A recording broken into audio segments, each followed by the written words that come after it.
நம்ம அம்மா ஊருக்கு போயிட்டாங்க, அப்பப்போ ஊருக்கு போயிடுறாங்க ப்ரோ, என்ன பண்ணுறது. அதனால் பட்டுன்னு போய் எஸ்எஸ் ஹைதராபாத்தில் ஒரு சிக்கன் ரைஸ் வாங்கிட்டேன். செம்ம பசி, என்ன பண்ணுறதுனே தெரில. இது வேறு எப்படி ஓப்பன் பண்ணுறதுனே தெரில. ஒரு வேளை இது புஷ்டேன் இப்போ கண்டுபிடிச்சிட்டேன். ஓகே, இது பிக்கணுமா? ஐயோ தெரியலையே ப்ரோ. இப்போ கூட ஓகே ஓகே ஓகே. ஐயோ பெரிய பரவாயில்லப்பா. சிக்கன் ரைஸே பாருங்கள், ஒரு பக்கெட்டு மாதிரி கொடுக்குறாங்கப்பா. அதுக்கப்புறம் என்ன வாங்கினேன், நல்லாயிருக்கும் ஆக்சுவலாக உண்மையாகவே சிக்கன் ரைஸு. கொஞ்சமாக கொட்டிடலாமா?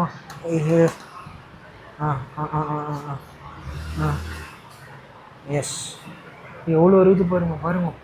ஓகே, அதுக்கப்புறம் என்ன வாங்கினேன்னா இந்த பால்ஸ் 8 பால்ஸ் வந்து 130 ருபீஸ்ன்னாங்க. அந்த பால்ஸ் கேஎஃப்சியில் இருக்கும்ல அது மாதிரி பால்ஸு. பட் கேஎஃப்சி பால்ஸும் நல்லா தான் இருக்கும். இந்த பால்ஸுக்கு வந்து இந்த பால்ஸுக்கு வந்து இந்த மயோனஸ் மாதிரி கொடுத்துருக்காங்க. ஓகே, தொட்டுக்கிறதுக்கு வேறு எதுவும் வாங்கலை. சூப்பர் பால்ஸ் ஒரு பாலாக பொறுமையாக அப்படியே விக்கெட் பண்ணிட்டு இருக்க வேண்டியதான். சிக்கன் ரைஸ்க்கு வந்து நிறையா சாஸ்லாம் கொடுத்துருக்காங்க. But I don't like. But இப்படியே சாப்பிட வேண்டியதான். அதுதான், வேறு எதுவும் இல்லை.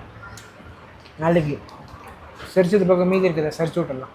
என்ன சொல்கிறீங்க? ஆல்ரெடி ஒரு அப்பர் பாடி ஹைப்பர் ட்ராக் முடிச்சேன். ஸ்டோரியில் பார்த்துருப்பீங்கன்னு நினைக்கிறேன். வேறு எதுவும் சொல்கிறது இல்லை. நீங்கள் என்ன சாப்பிட்டீங்கன்னு சொல்லுங்கள்.